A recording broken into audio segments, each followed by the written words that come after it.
Welcome to Suman TV. నేను మీ నవీన్. ప్రస్తుతం మనతో ప్రముఖ కార్డియాలజిస్ట్ డాక్టర్ కిరణ్ లక్కిరెడ్డి గారు ఉన్నారు. సార్ నమస్తే. సార్ నమస్తే నవీన్ గారు. సార్ మన వీడియోస్కి కింద ఒక కమెంట్ వచ్చిందండి. ఏంటంటే కొంచెం దూరం నడవగానే ఆయాసం ఎక్కువ వచ్చేసేస్తా ఉంది, అదేవిధంగా గుండె దడ ఎక్కువగా అంటే గుండె హార్ట్ రేట్ ఎక్కువగా కొట్టుకుంటా ఉంది. దీనివల్ల ఏమైనా ప్రాబ్లమా? ఒకవేళ మా హార్ట్కి ఏదైనా ప్రాబ్లం ఉంది అని అంటే ప్రైమరీగా ఎట్లాంటి టెస్టులు చేయించుకోవాలి అనేసి అంటా ఉన్నారు. సో అసలు గుండె దడ అనేది ఎందుకు వస్తుందండి? ఓకే, నమస్తే అండి. నేను doctor Kiran Lakkireddy, international cardiologist, Apollo spectra hospital. గుండె దడ అనేది గుండెకి సంబంధించిన one of the significant symptom అనమాట. ఓకే, సో హార్ట్లో కొన్ని ప్రాబ్లమ్స్ ఉన్నప్పుడు మనకి గుండె దడ వచ్చే అవకాశం ఉంటుంది. దీంట్లో చాలా రకాల కారణాలు ఉంటాయి. అలా కాకుండా గుండె దడ అనేది ఏ ప్రాబ్లం లేకుండా కొన్ని డిఫరెంట్ ఫిజియలాజికల్ కండిషన్స్ ఉంటాం, అలా ఉన్నప్పుడు కూడా వచ్చే అవకాశం ఉంటుంది. సో ఈ రెండు మనం తెలుసుకున్నాం. సో మనకు గుండె జబ్బు లేకుండా కూడా గుండె దడ వస్తుందా? వచ్చే అవకాశం ఉండొచ్చు. ఎప్పుడెప్పుడు మనకి రక్తం తక్కువ ఉందనుకోండి, అప్పుడు వచ్చే అవకాశం ఉంటుంది. థైరాయిడ్ ప్రాబ్లం ఉంది, వచ్చే అవకాశం ఉంటుంది.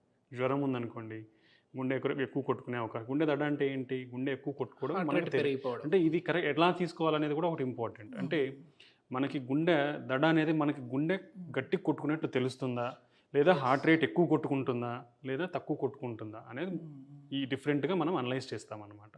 సో ఇలా అనలైజ్ చేసి దాన్ని కరెక్ట్గా మనం చూస్తాం ఎందువల్ల వస్తుంది అనేది. సో హార్ట్ ప్రాబ్లం లేకుండా వచ్చే కండిషన్స్ మనం స్టార్ట్ చేసేది రక్తం తక్కువ ఉన్నప్పుడు కానీ, థైరాయిడ్ ఇష్యూస్ ఉన్నప్పుడు కానీ, ఫీవర్ ఉన్నప్పుడు కానీ, డీహైడ్రేషన్ ఉన్నప్పుడు కానీ, ఇలా ఉన్న లేదంటే మనకి యాంగ్జైటీ, స్ట్రెస్, ఫియర్ ఉన్నప్పుడు కానీ ఇలా గుండె దడ వచ్చే అవకాశం ఉంటుంది. ఓకే, లేదా మనం కెఫిన్ స్టిమ్యులెంట్స్ అంటాము, అట్లాంటివి తీసుకున్నప్పుడు కూడా వచ్చే అవకాశం ఉంటుంది. ఇది నార్మల్గా గుండె దడ మనం అప్పుడప్పుడు తెలుస్తుంది. ఇట్లాంటి కండిషన్స్లో కూడా తెలుస్తుంది. అది నార్మల్ ఏం కాదు. అవి మనం ఏదైతే కరెక్ట్ చేసుకుంటామో అప్పుడు అది తగ్గిపోతుంది. అది హార్ట్ ప్రాబ్లం ఉన్నట్లు కాదు, అది హార్ట్ యొక్క రెస్పాన్స్. ఈ కండిషన్స్ అన్నిటికీ ఎక్కువ రన్ చేసేసి సడన్ గా ఎక్సర్సైజ్ చేసినా ఇవంతా ఎక్కువ ఉంటుంది. కామన్గా చూడాలి. సో నెక్స్ట్ లెవెల్ అంటే ఈ ఫిజియలాజికల్ కండిషన్స్ అంటే నార్మల్ బాడీకి రెస్పాన్స్గా కూడా గుండె దడ అనేది వస్తుంది. అలా కాకుండా గుండెలో ఎలాంటి ప్రాబ్లమ్స్ ఉంటే మనకి గుండె దడ వస్తుంది. ఇవి మనం కొన్ని రకాల కారణాలు ఉంటాయి. ఒకటి ఏంటంటే మన గుండెలో ఎలక్ట్రికల్ కండక్షన్ సిస్టమ్ అనేది ఉంటుంది. సో ఆ ఎలక్ట్రికల్ కండక్షన్ సిస్టంలో ప్రాబ్లమ్స్ ఉన్నప్పుడు మనకి గుండె దడ వచ్చే అవకాశం ఉంటుంది. ఇవి ఎలాంటివి అనేది మనం చూద్దాం. రెండు రకాలు ఉంటాయి. హార్ట్ రేట్ ఎక్కువ కొట్టుకోవడము, లేదా హార్ట్ రేట్ తక్కువ కొట్టుకోవడం. సో హార్ట్ రేట్ అనేది ఇప్పుడు మనం ఇక్కడ చూస్తాము, మీకు ఇక్కడ ఈ వీడియోలో చూపిస్తాను. మనకు గుండెలో ఎలక్ట్రికల్ ఇప్పుడు ఇది చూస్తున్నాం కదా, ఇది ఎలక్ట్రికల్ కండక్షన్ సిస్టమ్. అంటే మన కరెంట్ తీగలాగా ఉంటుంది మన బాడీలో. ఎస్ఏ నోడ్ అంటాం, ఏవి నోడ్ అంటాం. అంటే ఇక్కడ ఎలక్ట్రికల్ ఇంపల్స్ వచ్చి గుండె ఇట్లా కొట్టుకునేసి ఆ ఇంపల్స్ ఇక్కడికి వచ్చి మళ్ళీ ఇలా కింది గుండెకు వస్తుంది అనమాట. సో ఇది ఎలక్ట్రికల్ కండక్షన్ సిస్టమ్. ఈ సిస్టంలో ప్రాబ్లమ్స్ ఉన్నప్పుడు మనకి గుండె దడ వచ్చే అవకాశం ఉంటుంది అనమాట. రెండు రకాలు ఉండొచ్చు. ఒకటి హార్ట్ రేట్ తగ్గిపోవడం కూడా. హార్ట్ రేట్ తగ్గినప్పుడు ఏమవుతుందంటే గుండె గట్టి కొట్టుకునేది తెలుస్తుంది జనాలకి. స్లోగా గట్టి కొట్టుకుంటుంది కాబట్టి గుండె దడలాగా కూడా ఫీల్ అవుతారు. రెండోది హార్ట్ రేట్ ఎక్కువ కొట్టుకోవడం, చాలా ఎక్కువగా కొట్టుకోవడం. అది మోర్ దాన్ 150, 160 మన గుండె కొట్టుకోవడం. సో నార్మల్గా మన గుండె 60 నుంచి 100 వరకు నార్మల్ నిమిషానికి 60 నుంచి 100 సార్లు కొట్టుకుంటుంది. మనం నిద్రపోయినప్పుడు అలా ఉన్నప్పుడు ఏమవుతుందంటే 45 వరకు కూడా తగ్గే అవకాశం ఉంటుంది. అది నార్మల్. మనం ఏదైనా పని చేసినప్పుడు అరౌండ్ 120, 125, 130 వరకు కూడా ఎక్కువ కొట్టుకునే అవకాశం ఉంటుంది. హెవీ ఇంటెన్స్ ఎక్సర్సైజ్ చేసినప్పుడు 150, 160 కూడా కొట్టుకుంటుంది. మళ్ళీ అది ఆ కండిషన్ అయిపోతానే మళ్ళీ నార్మల్గా ఇవన్నీ పెరుగుతాయి, మళ్ళీ తగ్గిపోతాయి. ఓకే, ఇది నార్మల్. అలా కాకుండా మన ఈ ఎలక్ట్రికల్ కండక్షన్ సిస్టంలో ప్రాబ్లమ్స్ ఉన్నప్పుడు గుండె ఎక్కువ కొట్టుకునే అవకాశం ఉంటుంది. దీన్ని రెండు విధాలుగా, ఒకటి హార్ట్ రేట్ తగ్గడము, ఒకటి పెరగడం. పెరిగే దాంట్లో ఏంటంటే రెండు కామన్ ఉంటుంది అనమాట. ఒకటి వెంట్రికులర్ టెకికార్డియా, వెంట్రికులర్ ఫిబ్రిలేషన్ అంటాం. అంటే మన కింద గుండె నుంచి వస్తుంది ఆ హై హార్ట్ రేట్ అనేది కొట్టుకోవడం. ఇవి చాలా డేంజరస్ అనమాట, ఎందుకంటే ఇవి సడన్గా చనిపోయే అవకాశం ఉంటుంది. ఓకే, సో దీన్ని చాలా జాగ్రత్తగా చూడాలి. ఓకే, ఇలా గుండె దడ అసలుకి ఇలా హై రేట్స్ వచ్చినప్పుడు ఏమవుతుందంటే మనకి బ్లడ్ అనేది పంపు సరిగ్గా జరగదు అనమాట. జరిగినప్పుడు మనకి ఆయాసం వస్తుంది. గుండె దడతో పాటు ఆయాసం వస్తుంది. అంటే ఊపిరి పీల్చుకోలేకపోతాం, మన బాడీకి సరిగ్గా బ్లడ్ సప్లై నడుస్తూనే ఆయాసం కూడా వస్తుంది. గుండె దడతో పాటు ఆయాసం ఉంటే ఇలా ఉండే ప్రాబ్లం ఉండొచ్చు. సో మనం వెంటనే హాస్పిటల్కి వెళ్ళి ఒక ఈసీజీ తీయించుకుంటే మనకి హార్ట్ రేట్ ఎంత ఉంది, అది నార్మల్ అబ్నార్మల్ అనేది మనకు తెలిసిపోతుంది. ఈసీజీలో తెలిసిపోతుంది మన హార్ట్ రేట్ ఎంత ఉంది. చాలా మందికి స్మార్ట్ వాచ్లు ఉంటే స్మార్ట్ వాచ్లో ఎంత కొట్టుకుంటుంది అనేది కూడా తెలుస్తుంది. ఓకే, సో అది. రెండోది మనకి ఇక్కడ హార్ట్ వాల్స్ చూస్తున్నాం. ఇవన్నీ రెండు గదుల మధ్య వాల్స్. ఈ వాల్స్లో కూడా ప్రాబ్లము అంటే రెండు రకాలు, లీక్ ఉండొచ్చు, మూసుకుపోవచ్చు. సో మూసుకుపోయినప్పుడు ఏమవుతుందంటే ఈ వాల్స్ అయోటిక్ వాల్ అని ఇక్కడ ఉంటుంది, అది మూసుకుపోయినప్పుడు మన గుండె అనేది మందంగా అంటే థిక్కెన్ అయిపోతుంది. సో ఆ మూసుకుపోయిన దానికి బ్లడ్ పంపించాలంటే గుండె మజిల్ అనేది పెరగాలి, పెరిగినప్పుడు గట్టిగా పంప్ చేయాల్సి ఉంటుంది. అలా గట్టిగా పంప్ చేసినప్పుడు కూడా మనకి గుండె దడలాగా తెలియవచ్చు అనమాట. లేదా వాల్యూమ్ ఇప్పుడు ఈ వాల్స్ నుంచి లీక్ అవ్వడం అనమాట. లీక్ అయినప్పుడు ఏమవుతుంది, మన గుండె అనేది ఉబ్బుతుంది అనమాట. అలా ఉబ్బడం వల్ల కూడా మనకి గుండె కొట్టుకోవడం అనేది బాగా ఎక్కువగా తెలుస్తుంది. సో ఇలా డిఫరెంట్ కారణాలు ఉంటాయి మనకి గుండె దడ రానికి. ఓకే, ఇవి ఉన్నప్పుడు మనం ఎప్పుడైతే గుండె దడతో పాటు కళ్ళు తిరగడం లేదా ఆయాసం ఉందో ఇమీడియట్గా మనం ఎవాల్యుయేట్ చేసుకోవాలి. సో మనకి కామనెస్ట్ టెస్ట్ గుండె గురించి తెలుసుకొని ఉండేది రెండే, ECG, 2D echo scan. So ECG, 2D echo scan ద్వారా majority of the heart problems మనకి ఈజీగా తెలిసిపోతాయి. అది మన దేశంలో చాలా ఈజీగా అవైలబిలిటీలో మనకి అవసరం. అంటే అది నెక్స్ట్ లెవెల్ ఆఫ్ ఇన్వెస్టిగేషన్. ఈ రెండు basic level of investigation. So ఈ రెండింటి ద్వారా మనం మ్యాక్సిమం మనకి ప్రాబ్లం ఏంటనేది మనం తెలుసుకోవచ్చు.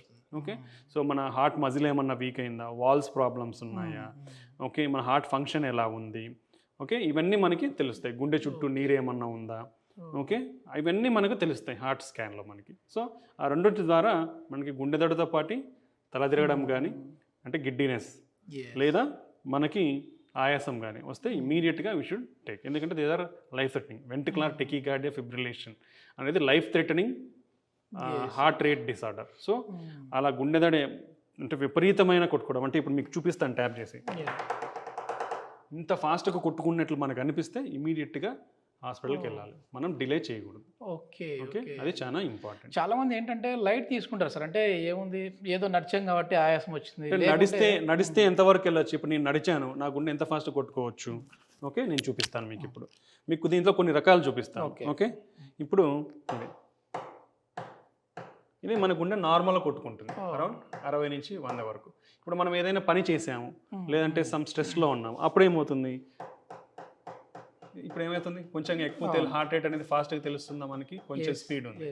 సో ఈ స్పీడ్ వరకు మనం ఏదన్నా ఇలాంటి ఎక్సర్సైజ్ కానీ ఫియర్ కానీ యాంగ్జైటీ స్ట్రెస్ ఉన్నప్పుడు ఇది నార్మల్. అలా కాకుండా ఇది చాలా ఫాస్ట్గా ఉంది, ఇలా ఫాస్ట్గా ఉన్నప్పుడు అయితే డేంజర్, అబ్నార్మల్ అనమాట. ఇంకో విధం ఏంటంటే చాలా మందికి నైట్ టైం కానీ కామ్ ఎన్విరాన్మెంట్స్లో ఉన్నప్పుడు మనం ఏదో డీప్ థింకింగ్లో కానీ అలా ఉన్నప్పుడు మన గుండె అనేది కొట్టుకున్నట్లు కూడా మనకు తెలుస్తుంది. ఓకే, అది అబ్నార్మల్గా ఫీల్ అవ్వాల్సిన అవసరం లేదు. ఇప్పుడు నేను కొన్ని మీకు హార్ట్ ప్రాబ్లమ్స్ చెప్పాను, గుండె ఉబ్బడం కానీ లేదంటే వాల్స్ బ్లాక్ ఉన్నప్పుడు కానీ మనకు గట్టిగా తెలుస్తుంది. అది ఎలా ఉంటుంది, ఇలా తెలుస్తుంది. అది కూడా we have to consider having some problem. So ఇవి అన్నమాట, ఇది ఈ విధంగా మనం. సో ఎప్పుడైతే మన హార్ట్ రేట్ అనేది ఇంత ఫాస్ట్ ఉంటుందో అది డేంజర్, దాన్ని నెగ్లెక్ట్ చేయకూడదు. ఇమీడియట్గా వెంటనే ఒక ఈసీజీ తీయించుకుంటే మనకి క్లారిటీగా తెలిసిపోతుంది ఇది ఏ రకమైన హార్ట్ రేట్ అబ్నార్మాలిటీ. దీంట్లో చాలా రకాలు ఉంటాయి. ఏటిల్ ఫిబ్రిలేషన్ అంటాం, పిఎస్విటి అంటాము, వెంట్రికులర్ టెకికార్డియా, ఫిబ్రిలేషన్, ఏటిల్ ఫిబ్రిలేషన్, ఇట్లా చాలా రకాలు ఉంటాయి. హార్ట్ రేట్ కొట్టుకునే గుండె అన్ని రకాల డిసార్డర్స్ ఉంటాయి. ఓకే, అన్ని రకాల డిసార్డర్స్ ఉంటాయి కాబట్టి ఒక ఈసీజీలో ఇవన్నీ తెలిసిపోతాయి. సో దాన్ని బట్టి మన ట్రీట్మెంట్ అనేది ఈజీగా తెలిసిపోతుంది. ఇది లైఫ్ థ్రెటనింగా కాదా అనేది మనకి క్లారిటీగా అర్థమైపోతుంది. లైఫ్ థ్రెటనింగ్ ఉంటే ఇమీడియట్గా డాక్టర్స్ షాక్ కానీ ఒక ఇంజెక్షన్ కానీ ఇచ్చి ట్రీట్ చేస్తారు. లైఫ్ థ్రెటనింగ్ లేని దానికి వాళ్ళు they will give some medication, they will guide us. ఏదో లబ్ డబ్ ఈ సౌండ్ ఇట్లా ఉంటుందని తెలుసు, కానీ ఇప్పుడు మీరు అంటే ఇది ప్రతి ఒక్కరం కూడా మనం ఎక్స్పీరియన్స్ అవుతున్నదే, కానీ దీన్ని ఇంతగా అంటే ఆ కొట్టుకునే గుండె చప్పుడులో కూడా డిసీజ్ ని మనం అని చెప్పేసి తెలిసింది. ఇప్పుడు ఇది హై హార్ట్ రేట్ ఉన్న ప్రాబ్లం. సో ఒకవేళ హార్ట్ రేట్ లో ఉంటే కూడా ఏమవుతుంది అంటే 45 కంటే తక్కువ ఉంటే కూడా సో మన బాడీకి సరైన బ్లడ్ ఫ్లో అనేది జరిగినప్పుడు బ్రెయిన్కి బ్లడ్ ఫ్లో తగ్గిపోతుంది. అప్పుడు మనకు కూడా తల తిరిగే అవకాశం ఉండొచ్చు అనమాట. సో దానికి వెళ్ళిపోయే ఛాన్సెస్. సో హార్ట్ రేట్ తక్కువ ఉన్నప్పుడు డెఫినెటివ్ ట్రీట్మెంట్ ఏంటంటే pacemaker. So heart rate పడిపోయింది అనుకోండి, దాన్ని సరి చేయాలి. అంటే నార్మల్ రేట్కి మనం దాన్ని తేవాలంటే పేస్ మేకర్ వేయించుకోవాలి. సో అది ఇప్పుడు ఇలా హై హార్ట్ రేట్స్ అంటాం. ఈ హై హార్ట్ రేట్ అంటే మన హార్ట్ లెవెల్ని నార్మలైజ్ చేస్తుంది, అది పేస్ మేకర్ అంటాం. దాంట్లోనే డిఫరెంట్ ఉంటాయి, డివైజెస్ అంటాం దీన్ని. ఈ డివైజెస్లో మళ్ళీ పలు రకాలు ఉంటాయి. ఐసీడీ అంటాం.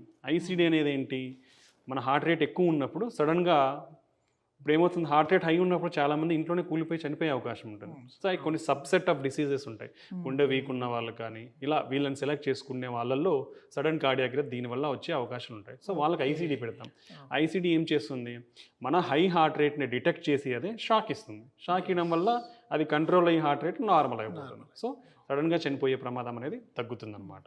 సో ఎక్కడైతే నెసెసరీ ఉందో అవి డాక్టర్స్ అడ్వైస్ ప్రకారం అవి చేయించుకుంటే ఈ హై హార్ట్ రేట్ ప్రాబ్లమ్స్ వల్ల చనిపోకుండే అవకాశం అనేది మనం తగ్గించుకోవచ్చు. పర్టికులర్లీ గుండె వీక్ ఉన్న వాళ్ళు, హార్ట్ సివియర్ ఎల్వి డిస్ఫంక్షన్, ఈ సివియర్ హార్ట్ డిస్ఫంక్షన్ ఉన్న వాళ్ళు మాత్రము ప్రైమరీ ప్రివెన్షన్, సెకండరీ ప్రివెన్షన్ అంటాం దీంట్లో కూడా. అంటే ఒకసారి మనం ఏదన్నా హై హార్ట్ రేట్ అబ్నార్మాలిటీ గిన డిటెక్ట్ చేస్తే దాని తర్వాత మనం ఏదైతే డివైస్ చేస్తామో దాన్ని సెకండరీ ప్రివెన్షన్ అంటాం. అలా కాకుండా కొందరిలో ఇది వీళ్ళల్లో ఎక్కువ వచ్చే అవకాశం ఉంటుందనేది మనం డిటెక్ట్ చేస్తాం, అంటే గుండె వీక్ ఉన్న వాళ్ళల్లో. సో మందులు వాడినా కూడా గుండె అనేది హార్ట్ ఫంక్షన్ అనేది ఇంప్రూవ్ కాకుంటే లెస్ దాన్ 35% అంటాం మనం కేటగరైజ్ చేస్తాం ఈఎఫ్.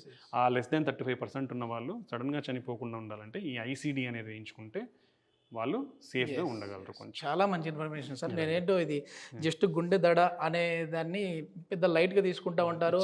నేను కూడా అడిగే దాంట్లో కూడా ఇందులో చెప్పేకి ఏముంటుంది, ఏదో వాక్ చేస్తే వస్తూ ఉంటుంది కదా నార్మల్ అని చెప్పేసి అనుకున్నా. కానీ చాలా మంచి ఇన్ఫర్మేషన్ ఇది, ప్రతి ఒక్కరికి కూడా useful information. Thank you sir.